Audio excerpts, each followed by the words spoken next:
The sector's been transforming at pace. The expectations and the standards have increased, but the ability of the system to accommodate those has not. There's been so much change. Existing funeral directors are now being required to do an awful lot more for much less. And without regulation, we will end up with a race to the bottom. Those businesses that are well run and that can stay agile and adapt and keep an eye on the future and make those changes and invest in their people and in their facilities will survive. Those businesses that don't do that probably won't.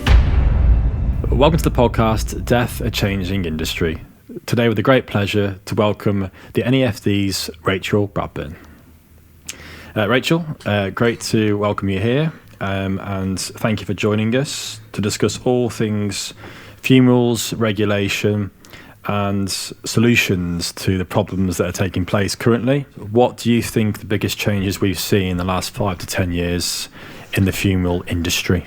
In the sector? The sector has... I'm not a funeral director, right? So I was new to this when I joined the NAFD. So it was kind of 4 years ago and came from a background of lobbying and campaigning, but I've worked in women's health and pharmaceuticals and gambling regulation and various different things, but I was completely new to the funeral sector. During that time, probably since 2020 onwards, the sector's been transforming at pace. In fact, it's happening so quickly.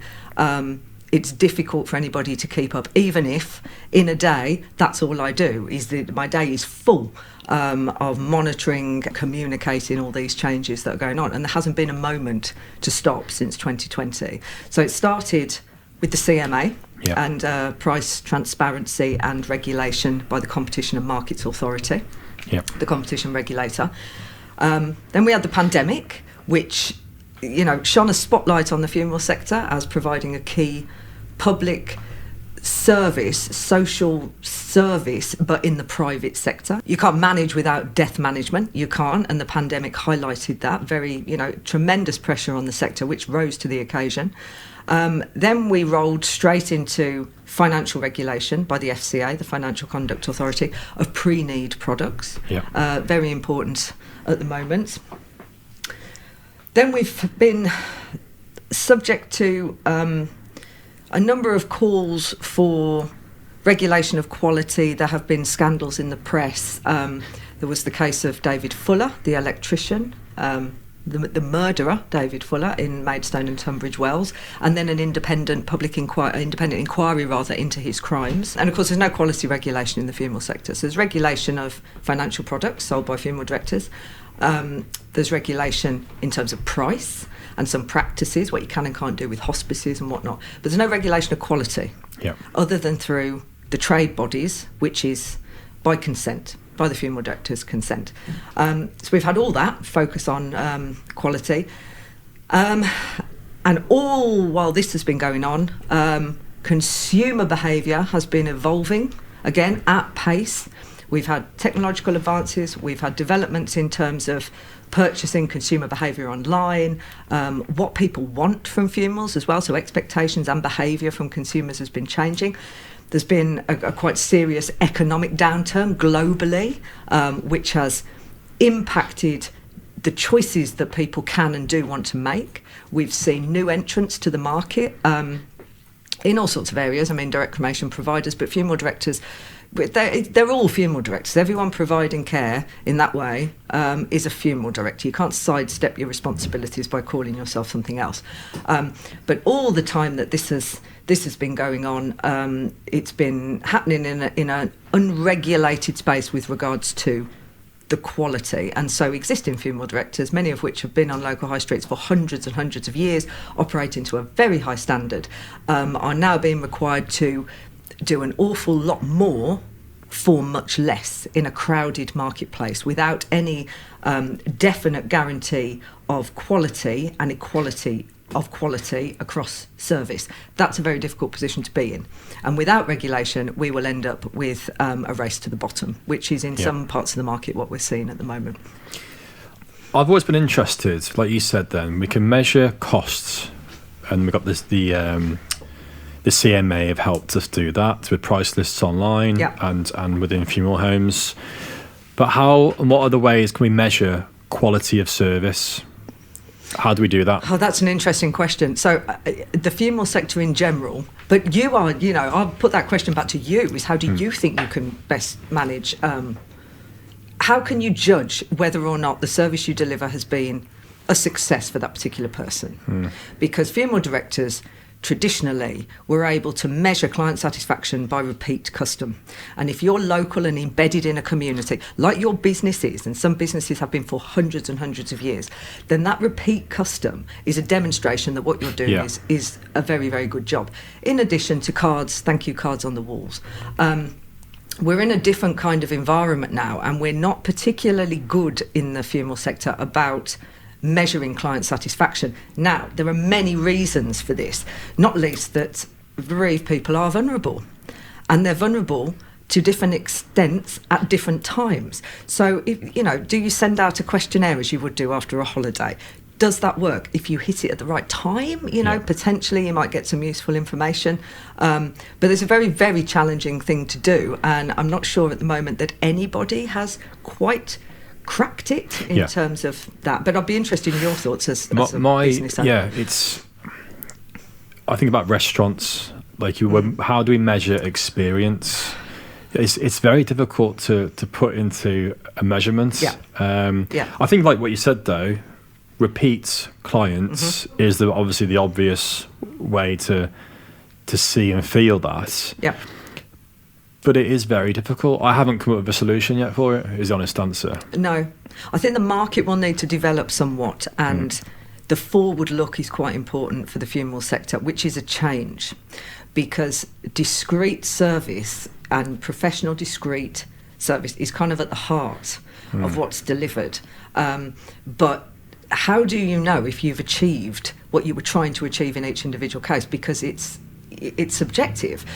Good for one person is not necessarily going to be good for another person, and we can tell that when you look at the details of some of the complaints, for instance, that NAFD receives about funeral directors. Some things that you wouldn't necessarily think matter a great deal to people, and the resolution might not be anything other than just an acknowledgement from the service provider that they got something wrong, on that occasion. So, it's very difficult. I don't have an answer for that, John. Well, no, I'm not trying to catch you out as well. And the reason why I asked the question, so we spoke also today to the SAFE president, Ross Hickton, and he informed me that a large online provider, no names mentioned, has spent £9 million in 5 months of 2025. Okay. So £9 million has been spent on advertisement. And I think unless you can measure experience or how you deliver a message about service, I just think £9 million is a lot of money on any advertisement for any sort of business. So I'm not sure what the answer is yet, but something needs to be done. And that's not against the online provider at all. It's just, as a competitor, you have to do something. And I don't think it's about shining any bad lights on people. I don't believe in that. But it's about how you highlight the good work that's taking place, and that's what we need to do as a sector, I believe. It's difficult you can't compare like for like at the moment, because as I said, there is no quality standard. So if there was, and this is why it's not, competition is not fair, if you like, between providers that don't have to invest in physical premises, that have a business model that allows them to maximise profit without having to undertake the investment that funeral directors in physical locations have to. So without a statutory set of requirements in terms of service delivery, it's not equal. It's not equal. So I think before we can work out what a good outcome looks like and what people are willing to pay for and what they will pay for and what they want to pay for it, we need to understand what people want. And transparency of service with regards to some of the new market entrants is quite key, because there's a service being offered, but you do have to ask the question of how much do people know about the service their loved one will receive when they decide to choose that provider. And in the case of a pre-need product, where the end client will not be the person who's bought the product, you have no way of knowing, how did you really understand that you will be transported a long distance, or that the care will look as it does, rather than the care as we would understand it from a traditional funeral director, which might include viewing and embalming or other procedures. I've got an interesting question to ask you. I've had members come to me and say the unattended direct cremation companies, the service they provide is not a funeral. What's your view on that? And then also, to load that question up again, a second part to it, your view on that is what I'm interested in. And actually, does that make them a funeral director? Or are they just a provider of deceased people? Right. So my view on this may contrast with some views of other people across the sector. I believe they are funeral directors, because if we look at the only area of the UK where there is any regulation, statutory regulation of funeral directors, it's in Scotland. And those companies should be caught by the official definition of funeral director. I think that the no fuss message which is pushed is enabled by separating out funeral directors into, and the language used is kind of discriminatory, so Victorian fuss and certain clothing and certain cars. You don't need any of that, and they can capitalise on people's feelings that may be not a waste of money, but not something they wish to they wish to spend money on. However, if you look at anywhere where deceased people are cared for, should it be regulated? Hospital mortuaries are regulated. They're not funeral directors. But once you move from that into the period of care, if you like, but again, there's no statutory definition of that, to then final disposal, you're a funeral director as far as I'm concerned, because if you're not caught by that definition, then those companies will be able to operate outside of any regulation in Scotland, and I don't think that's the intention of the Scottish Government. And when it should occur in England and Wales, which I think it will, then we would be seeking for any definition, any statutory code of practice, any set standards, inspections, licensing, to capture, identify anybody who's offering any service that involves care of, transportation and disposal of the deceased. Definitely. So yes. Thank you. But it's nuanced. No, it's good. And I think that helps answer the question that people have about what is a funeral. What is a funeral? We need to redefine it. What is a funeral? Yeah. Because direct cremation, as an example, but one day it's direct burial as well. Because people have always wanted this. It's always been a service. But other types, maybe direct water cremation or whatever it might look like in the future.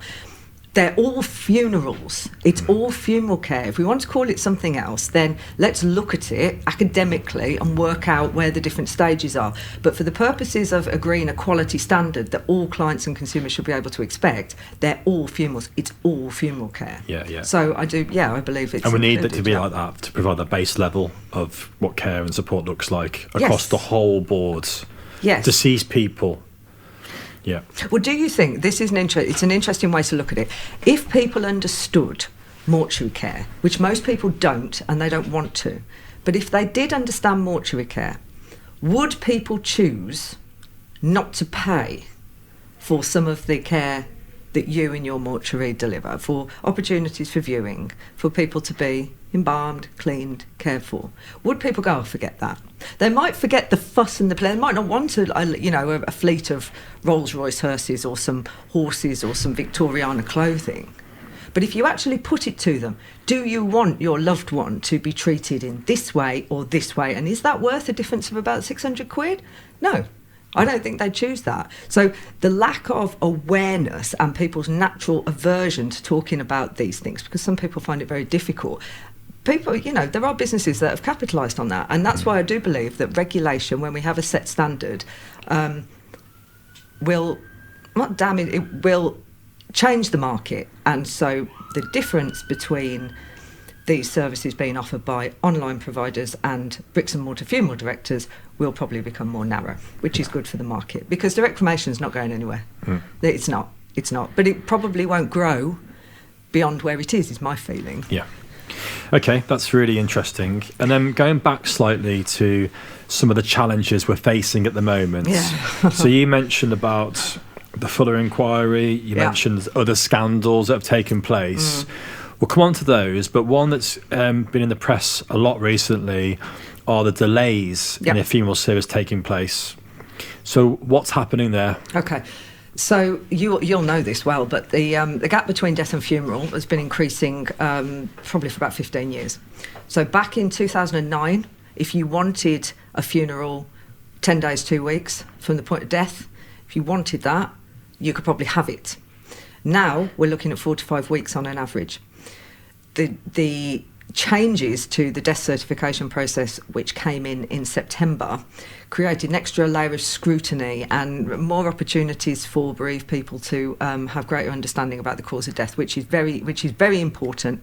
However, any kind of change in that way to a system that's already at capacity and under enormous amount of pressure has just exacerbated the bottlenecks and the capacity issues and the delays that everybody's experiencing. So we were seeing in some areas delays of up to 9 weeks, Wow. and these are community expected deaths. So there's you could say, well, why is that? But it is a system that is piecemeal. So, yeah. So if I give you an example that I've experienced regarding the delays and conversations I've had with the medical examiner in Shropshire. Yeah. So she has told me the delays that she is seeing and experiencing is because medical practices that are taking care of people who die, they are not passing on the documentation, the initial medical certificate cause of death through to the medical examiner. And she says some places it's taking weeks to get there, where in fact it should be a couple of days. So firstly, is that correct from a national point? And if so, why? Right. It is correct. We've got a lot of data on this. So in the death management pathway, there's a number of different agencies that the deceased person and the bereaved person have to pass through in order to get to that final point. And each of those agencies, so GPs, medical examiners, coroners, registrars, funeral directors, and then crematoria and cemeteries at the end. That is one single journey from the perspective of the deceased and the bereaved people. But each of those agencies are governed by different government departments. For a start, they have their own fund, they have their own jurisdictions, they have their own funding arrangements, they have their own priorities. Each one is only doing what it's required to do, and so you get a bottleneck. So in some, and this is why it's such a difficult problem to address, because the coroners' areas don't necessarily fit in with the NHS trusts. Medical examiners are under NHS England. GPs operate in their own way. The coroner is answerable to the coroners, are answerable to the Crown. It all works independently, but to the bereaved person and to the deceased person, that's one single journey. And if you get a bottleneck here with the GPs, once they've done their bit to the MEs, delay. Then you might get the ME spots an error with the MCCD, has to go back. At that point, the GP surgery may have their own policy for handling it. Do they do things in date order? Or who knows? Because they can decide how to do things. So you get a ping pong. You can also have a ping pong with the coroner. If the GP decides it needs to be a coronial referral, it goes there, it gets kicked out by the coroner, then it goes back to the ME who said no, it doesn't. And so the whole thing might get sorted out, but there'll be a delay of 3 weeks. By the time then that the MCCD is sent by the medical examiner to the registrar, only at that point when the registrar receives it does the 5-day window start ticking for registration. Funeral directors now are not booking funerals until registration is complete, because what are the chances? You don't want to have to cancel a funeral, delay a funeral once it's booked. So you could have a delay there of 3 to 4 weeks. Until you can arrange a funeral. Just until you know the date, and you know that people want to know when's the funeral going to be, because that's the first thing that people want to know, and they want to be able to tell people. Then you build into that client consumer behaviour has changed. Families are more complicated. There are now more second families. There are people residing abroad. People don't tend to all live in the same city. There might be things like driving tests or exams or holidays booked, whatever it might be. So you've got another delay. Then you might have might want to service at a certain time in a certain place.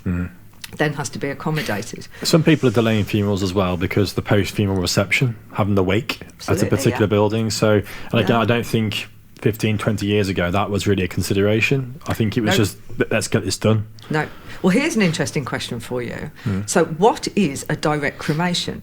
Right? So, you have to send your figures back to the CMA. If you've got a certain number of branches, you have to say how many funerals you've done, attended funerals, how many unattended funerals you've done.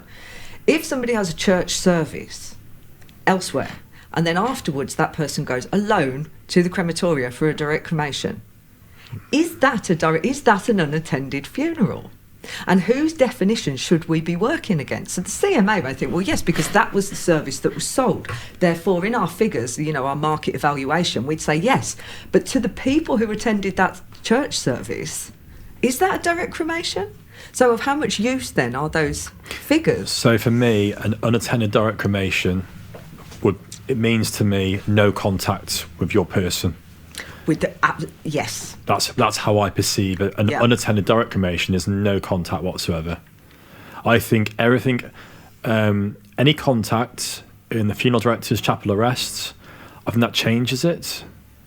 I think, actually this is complicated. Isn't it? It's complicated. It's know. Complicated. And then from a CMA, from a CMA point of view, like you say, they're looking at costs, aren't they? They're looking at units shifted. So I think the big takeaway then on this topic is how we measure costs and how we measure experience. And I think, as you said, it's very difficult to do that. Mm-hmm. Can you do it? I don't know. To market overview, and this is what funeral directors certainly think about how the sector has changed and how the sector will develop going forward. You need a market overview. So funeral directors need to be live to that. Businesses, rather, not funeral directors, but businesses in the sector, to be able to be agile. And companies that are agile and will make the necessary adjustments and will respond to changing consumer behaviour will survive. Yep. Those that don't will not. And we can see that with the drop-off, the expected drop-off of businesses in the next 5-10 years. But without a quality standard, you cannot have like for like. You just can't. But we don't understand what serves one person, and in order to get that market overview to support the market, we need a lot more input from consumers. The difficulty with that is the subject matter, because for many people, talking about death management, mortuary care is never going to be something they want to do. Ever. So informed consumers and informed purchasers are brilliant. But I think there will always be a section of the British public who are buying funerals who just do not want to know. Now, how do we ensure quality and a high level of service and satisfaction for that group? I think traditionally funeral directors are very good at in the empathy bit of customer service, and they can anticipate needs and work in this kind of MC role almost between all the different elements. When you put the pressures that we've just talked about with the death management pathway, with delays, with dealing with different independent but interrelated agencies, plus changing consumer behaviour, plus the vulnerability of somebody who is recently bereaved, that becomes an incredible challenge. And yet funeral directors are going to have to rise to it and do more again, but for less. Yeah. So you've mentioned the death management pathway, and hearing you talk about those different stages of the deceased journey, the bereaved journey, from, where does it begin and where does it end? Yeah. So it ends at crematorium or burial authorities, but I actually wondered, are there more after that, actually? I don't know, how many sets of unclaimed ashes do you have on your shelf? Yes. Because I think it does. And if you look at grave rights as well. But also as well with grief and bereavement support, does it carry on there as well? Should do, yeah. My question to you then, with these different authorities that oversee different parts of the death management pathway, do you think it needs reforming? And if so, what does that look like? I do think it needs reforming. I think it's an overhaul, because the system has developed in a piecemeal fashion, and that doesn't work. It doesn't work. And this isn't about funeral directors and the operating environment, although it impacts funeral directors, but it's about the perspective of the bereaved person. And I think if these services were being developed from scratch now and you were setting it up, you would not set it up like this. It has developed over time, and the system is at capacity. So it's physically at capacity with regards to storage. We've had, tremendously difficult times for hospitals and for local authorities. So services are stretched. You see hospitals where the number of beds have increased over the last 10 years, but mortuary spaces have stayed exactly the same. I know in the private sector, funeral directors who are still using their temporary mortuary storage from COVID, and they could have more. You could just keep building, So there's a lack of storage capacity, physical capacity. But we also, expectations have changed, and so the system doesn't have the capacity to deliver in the way that now it should. So, for instance, why are the coroners? We know from members, it's taking longer and longer for the coroners across the piece to release. Public mortuaries are full. So deceased people are residing with funeral directors for a lot longer than they ever did before in coronial cases. But last year was the lowest year in coroners' referrals since records started being kept in 1995. So why is that? And I think it is. But there's also an increase in the number of prevention of future death reports produced. So, and when you look at medical examiners, they're providing an additional layer of scrutiny and a conversation with bereaved. So the expectations and the standards have increased, but the ability of the system to accommodate those has not. And that's what I say when that's what I mean when I say that the system lacks capacity. Yeah. Now we need to have a vision for a pathway that is one single pathway, see it from the perspective of the bereaved people, and funeral directors are very much the advocates for bereaved families, and to reconfigure it. So there are several things, practical things, at every point. So firstly, GPs. Verification of death should be done by a medical professional. Yeah. Again, lack of resources. So there's leaning on funeral directors. I mean, there are cases of, we know the members are struggling with sending their operatives out, and they're the first person on the scene when there's been a suicide. Yeah, we've been asked as well to verify that someone has died. Yeah. I'm not going to get involved in that, No, we have pushed back. We've pushed back very firmly over the past few years on this. We've had various conversations with medical representative organisations, with ambulance services, because they are so stretched in terms of what they can and can't do. Police don't turn up now to unexpected community deaths in some cases. So what do you do? Some people where there's going to be a referral to the coroner, they never go anywhere near a public mortuary because they're picked up immediately by the funeral director and sit there taking a space that, then is not available to somebody who walks through your door who needs you to collect from a hospital. The hospitals want to charge funeral directors if they don't pick up within a certain number of days or even hours of being cleared for release. But they're only open on Tuesdays and Thursdays at set times. So you can see how the whole thing is creaking. So verification of death, absolutely, in our opinion, needs to be confirmed by a medical professional in every case.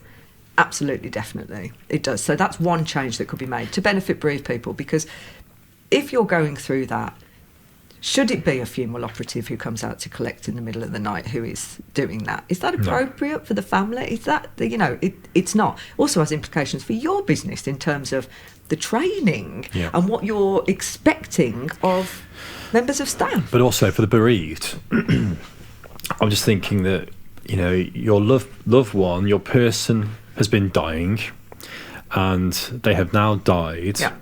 There should be some continuity from life to end of life. They should be there, the medical professional, to support the bereaved family who are now bereaved, to sort that transition almost. Mm-hmm. If that point is that the funeral operative is coming out to confirm that someone has died, surely that's a sad state for society, because it is, in my view, it's care. Mm-hmm. It's like, we're here for you as a medical professional, and this has now happened. Now it's time to call your funeral director Yeah. It's almost like be there to hold their hands to the next phase almost. Yeah. And it all needs to be interlinked, each part of the pathway. Would you agree with that? I do. But it's bleeding into, because of strapped resources in different areas, the problems are being shoved down the road into the next agency, be it funeral directors or, whether it's from GPs to MEs with device management, removing pacemakers and whatnot. It's all being shoved along. Yeah. So, it should be. Absolutely should be. I think it's always good when making decisions like this to turn it around and say, what would the bereaved person want? Would you prefer a medical professional there, or are you happy for anyone, really, to verify that death? So rather than look at it as a death management pathway, you look at it as a death and bereavement management pathway, which then takes us, as you said, past the funeral bit into the longer term care of people in society who are grieving, and what that what that means for mental health, and what it means for people returning to work, being able to manage families, keep families together.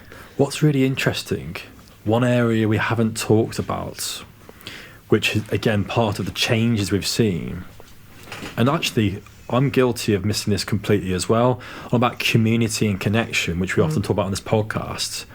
The church, think about it, the last rites were given by the vicar or the priest, and they were there as someone was dying, and they would almost like take the lead almost, and like, we'll get the doctor in now, but they were there to hold the person's hands whilst their loved one was dying. Yeah. And that person as well was like almost like they were there every step of the way. Yeah. They were there every step of the way with the funeral, and then actually years afterwards as well with bereavement support. Subconsciously, they were there. But now, obviously, the majority of the public now, over half population, are no longer religious. Oh, that's an interesting. Wow. Fair point? Well, yeah, it is. Did you see the Goldsmiths research on faith and funerals from last year? Right. So this was fascinating, because there is an assumption that people are less religious and they don't want religious services. Correct. Goldsmiths, University of London, did a big piece of research with funeral directors and with clients, former clients. And when they actually drilled down, the majority wanted some kind of religious element. So a single hymn, the Lord's Prayer. Yeah. But they didn't identify that as a religious service, as a religious funeral as a result. So therefore, all of these results that we're getting, where people go, no, I'm not, kind of self-confirming, self-identifying in that way, can now be questioned. Because what does it mean to have, what does it mean to us to have the Lord's Prayer? For some people, absolutely want the Lord's Prayer. But would they consider their deceased loved one a religious person? No. But we still want the Lord's Prayer. Yeah, it's kind of like just in case. Or just because culturally... Yeah, that's what we're used to. We are sort of that Church of England, very... churches are still this is drifting off a bit, but it's relevant. Churches are still very much part of communities, even if you don't go every Sunday, because on Christmas Eve, they're packed. Everyone goes to the crib service, right? They're packed. But also, if you're going to have your baby weighed, you're doing it in the church. I picked up my daughter from Rainbows yesterday in the church hall. They're also doing the fairies in the church hall, the summer fair, the Christmas fair. They're also doing a drop-in coffee morning in the church hall, and the food bank is also run from there. So these buildings, they're still there, but maybe they're not offering the network of support that they previously did. There are a lot of doctors and GPs who are offering a similar role in communities, I think. And some areas. In some areas, yeah. But it's hit and miss. The same with access to counselling, bereavement support. It's very much who you have that conversation with, how much they know, and how armed they are to be able to point you in the right direction and tell you about the local resources. So if that person doesn't know that you're talking to, you're not going to get shoved in the right direction necessarily. But a well-informed GP who, will stay in touch, again, it's like funeral directors, will stay in touch with the family over many generations will be of, use. But it's very much focused on individuals, which, means that you can't guarantee the same experience from one person to the next person, which isn't really acceptable. Hey guys, thank you for watching the video so far. I hope you're really enjoying it. Please click the thumbs up on the video and subscribe to our YouTube channel. Also, a huge thank you to our sponsors. Their details are found in the video description just below. Thank you so much. Fascinating. I think going back to the death management pathway, though. Yes. I think it's because it is connected. It is. And it is. what I was trying to point out with the church, have these points along the way, but underpinning it all was like the community was underneath it all. I think was historically there, without us even recognising it almost. Yes, we're more anonymous in communities than we used to be, and people are more transient, which makes a difference. So with the death management pathway, if you see, like you mentioned, with regards to the easements or the improvements that could be made, one is the verification of death, definitely. Timeframes around the completion and sending off of paperwork is another one. There aren't any timeframes. Other than registration, which is the 5-day window, there aren't. There probably should be. There also needs to be more support for errors made on MCCDs, because the ping pong when errors are made is unacceptable. As full access as possible to records as well, so you can say, does this person have a pacemaker? Does this person have a device that we need to know about? So say the whole system was digitalised and there was a portal used, and everybody could access that to find out exactly what was going on. Because the waiting times, as I said, the waits have been increasing from death to funeral for nearly 20 odd years. People, I think, are okay with waiting, right, or planning ahead in the future for a funeral, but nobody wants the deceased to deteriorate to a point where people can't view or their dignity is compromised. That's not acceptable. And also communication is key. Yeah. So if people know, well, the funeral's going to be in 5 or 6 weeks, but they know, and there's proper communication, and they can see what's happening at that particular point, and they know when they need to register and when and a named person that they can speak to and all that kind of thing, then I think it's manageable. But we also don't have that. We don't have that solid, consistent, high quality communication across the entire system. So you get GPs saying one thing, funeral directors saying something else, medical examiners, everybody's ringing everybody else, the registrars are pushing because, how quickly can we make this happen because there's been a delay beforehand. That's no good for the bereaved person who's also, managing what's going on for them at that moment in that period between death and funeral, which is, completely unique. It feels like if we were to reform that pathway, it would save so much time for those organisations and groups as well. Like they're just backwards and forwards, the inconsistencies. They are, yeah. It was if we could provide like a live status of their person, where they're at, what's to happen next.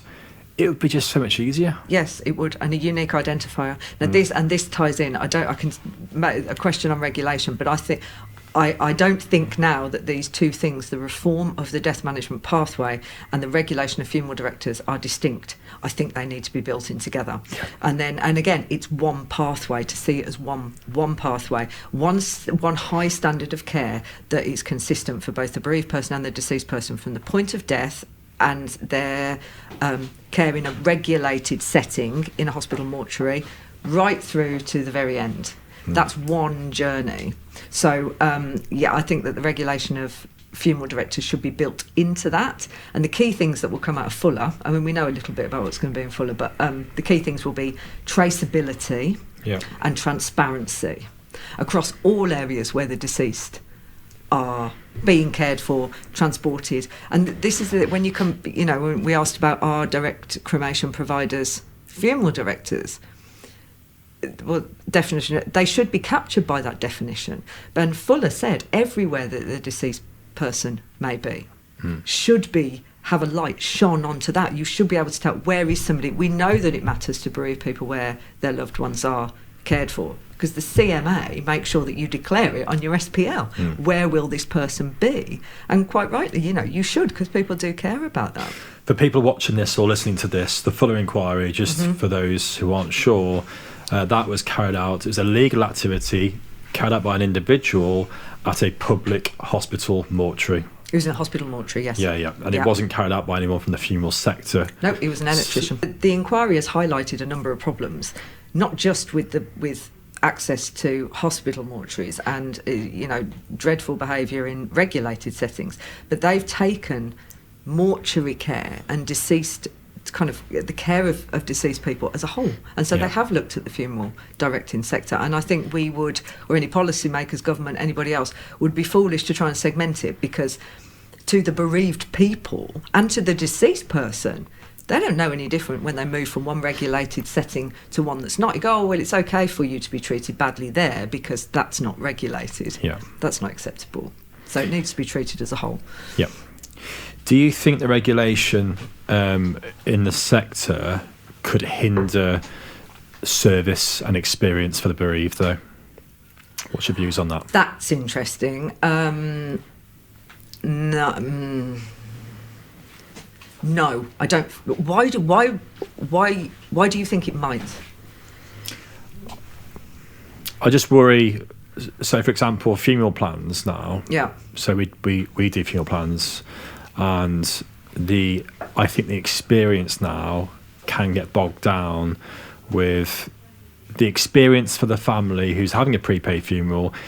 We have to tick a load of boxes on regulation. Yes. Yeah. Where actually I wanted to sit down with somebody and sort out their problems and queries. I've got to abide by all these rules. Mm-hmm. So it's almost like I'm all for regulation, but also I'm cautious, be careful what you wish for. So, in regards to the abilities of funeral directors to produce a bespoke service, correct, that is right. The operations. Yes.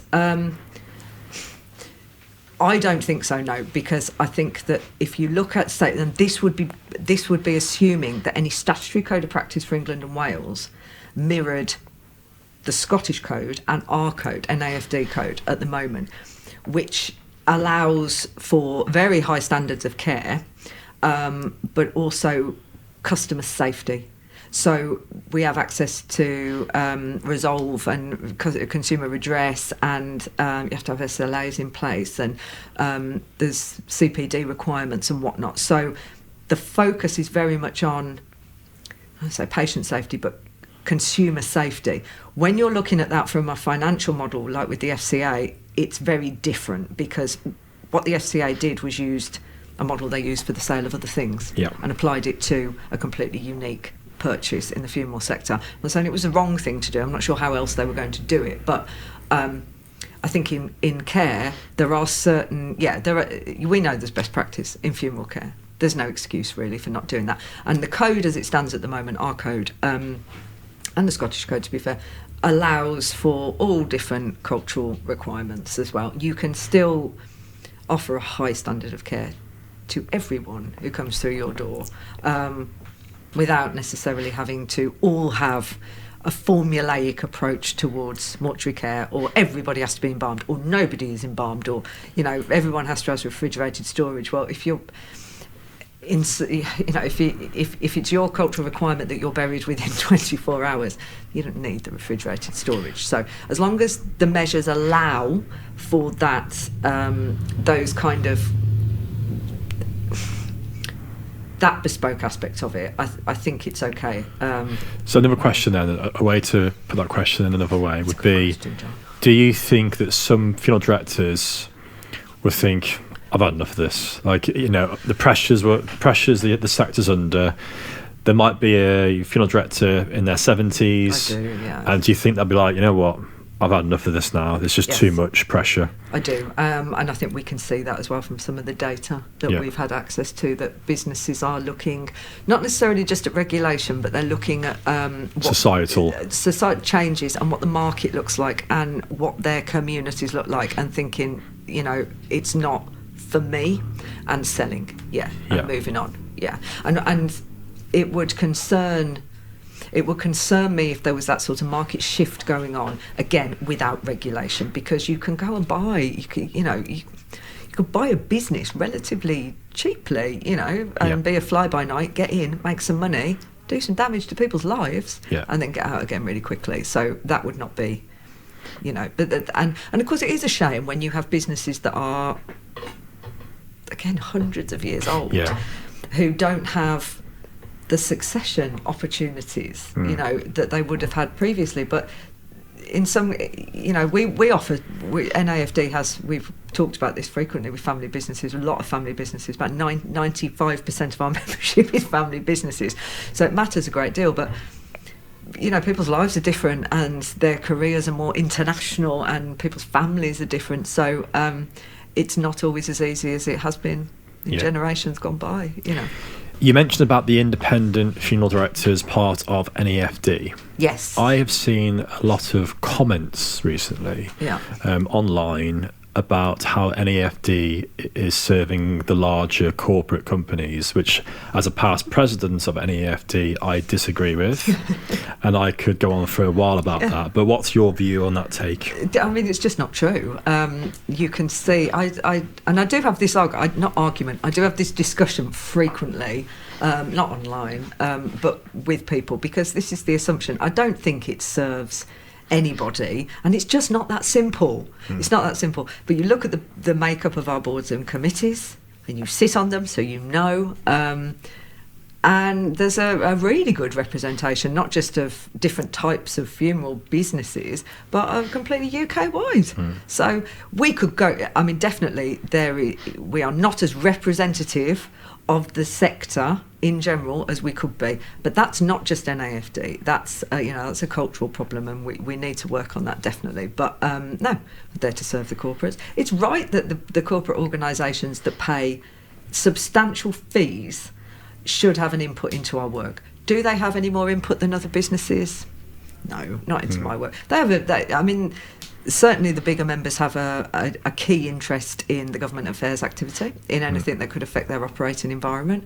But so do the independents, because it affects you. It affects everyone. Just to follow on from what you said, then I sit on the governing board and the exec committee, and my voice is as important as someone who is the CEO of a large corporate company. Absolutely. And I see that at first hand. Yeah. And if someone disagrees with that, give me a call. Yeah, it's one member, one vote. Yeah. I mean, unless they're going to change that, I'm not sure. You might want to cut that. I don't know whether that's the case, but yeah, it is. It is. Yeah. So back to the work of the NAFD, could you talk about the work taking place, or what work is taking place with collaborating with different associations and organisations to deliver the same message or an important message? Yes, so we have, I can talk about my bit with regards to external affairs and stakeholders and whatnot. So we are pretty good in this sector at working together. We really are. And there's all the banquets and the nice dinners and the kindred associations and all of that business. But we come together in different groups all the time. Several times a week, there are different sector groupings that join together to talk about policy developments, to campaign together, to draft consultation responses. And we move apart at some times. So we work with SAFE. We compete with SAFE and they compete with us, but we work with SAFE because fundamentally we share the same objectives, which is let's produce a very high quality operating environment for all of our members so that they can all do well. But we work with the cremation organisations, with the FBCA, the ICCM, with the FSA, the Funeral Suppliers Association. We work with the celebrants. I presented at the celebrants conference last week. We work with the BAE. I'm now chairing the Council of British Funeral Services, which is a massive group, which includes all sorts of natural death centres involved in that. The pet crematoria people are involved with that. And we do actually play quite well together. I think things have got better since the pandemic, because during the pandemic, the Deceased Management Advisory Group, or DMAG, was formed. And we had to work together because government looked at us as a sector and said, we haven't got time to talk to you all, so you need to tell us. And we moved and mobilised pretty immediately. And that grouping now has remained. DMAG is still in place, talking about civil contingency and cross-sector bits and pieces. But there's other groups that pop up. There is strength in numbers. So we do work well as a sector. Moving forward, I think in terms of future public policy and the outcomes and all of this overhauling the death management pathway and fuller and quality, we have to stand together as one sector with high standards. We don't want infighting or disagreements about who's a member of what. I'm not interested in that. Then I'm not a funeral director with a family business, so in some respects I can rise above it, which I think is quite useful, really, to be able to do that. At the moment, but consensus, because fundamentally we all agree. Yeah. We all agree. And if you're a representative body, you want your members to be the best they can possibly be, whether they're crematoria or funeral directors or celebrants or embalmers or florists, whoever it is, Yeah, everyone involved, we're all trying to achieve the same goal, aren't we? Yep. And that's taking care of the bereaved and the deceased person. To a very high standard, yes. Yeah. In the absence of a set statutory standard. But we also all want to have a funeral sector for the future that's fit for purpose and fit for the future and can grow and serve, and that the people who work and have committed their lives generations can continue to see that business being passed on to their children, if that's the case, because that's what we need. If we don't have that, then you have essentially a fight, if you like, with low standards and cheap prices and who's putting what into advertising, and that's not good. That's not good. It's not good in terms of quality. Yeah. So we've talked a lot about different challenges that are currently happening in the UK. What do you see as the biggest challenge to the funeral profession and bereaved people at the moment? Right, that's interesting. I think they're two separate things. So to bereaved people, it's being able to access what people need when they need it. So your campaign around education in schools is very, very important. We don't know what's provided in terms of support in each area. Most of it's provided by the charity sector. There's strapped resources again. There are various kind of standards and things, but there is so much more work that needs to go on into supporting people to live with grief and what living a good life looks like for each individual person. That's a whole area where we need to do better in general, and that sort of falls. It's health service, but it also then falls into education, and it might fall into business because, we have bereavement leave, we've got baby loss certificates, we've got, we're moving towards a better outcome for bereaved people, but we're not there yet. So that's that, holistic care, lifelong care. What does that look like? Life care, Life care for life, and for different generations delivered in a different way in different settings. So that's that. With regards to the market, the biggest challenge is funeral directors and funeral businesses being able to be agile and to be willing to be agile. And there's been so much change, more change over the last 5-10 years than there has been in the decades and the centuries before in terms of practices.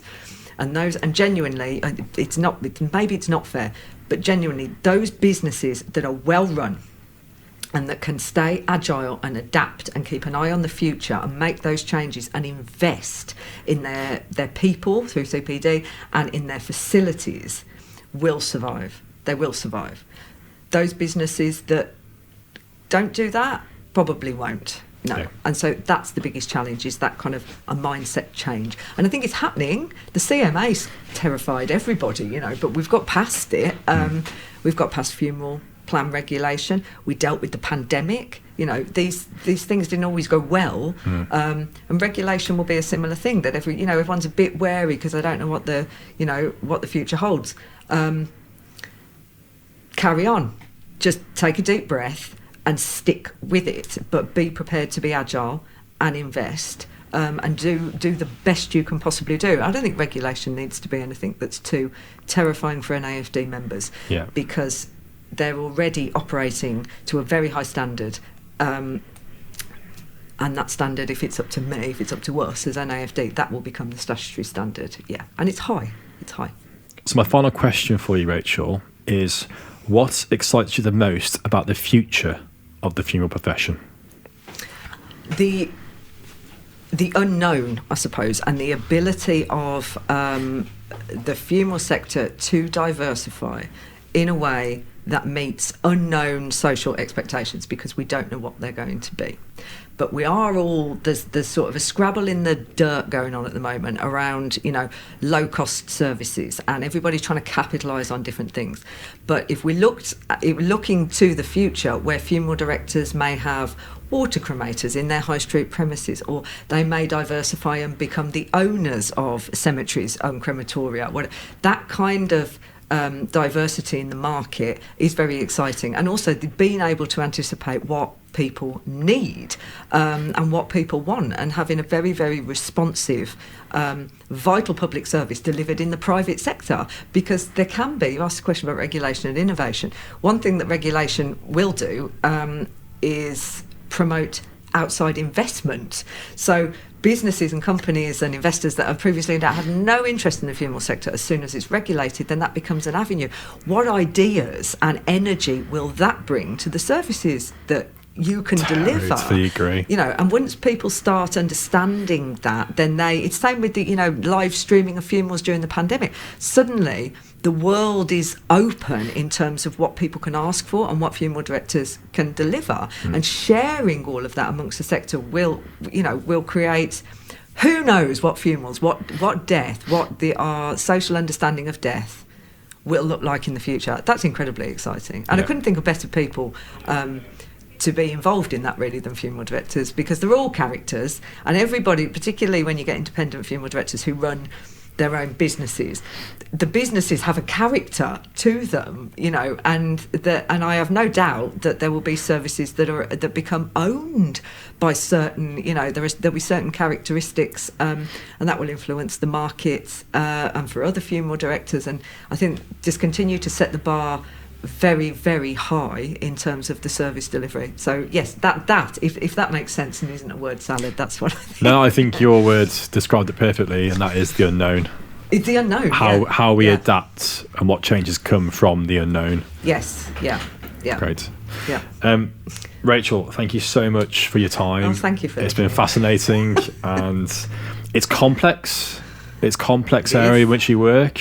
It's people, it's rules, it's regulation, it's life, it's emotion, it's compassion. Yeah. All together, it's an absolute mixed bag. So I know, it's fascinating. Well done for the work that you do. Well done. Yeah. Because I'd be totally grey, I think, by now if I was doing it all the time. What you are. Doing Well, but I mean in that sort of policy and the regulation side. Oh, it's fascinating, isn't it? Yeah. Because it's not straightforward. No. It's nothing. Never a dull day. Yeah, very ever. complex. Yeah. But thank you so much for coming in, and we look forward to speaking to you again soon.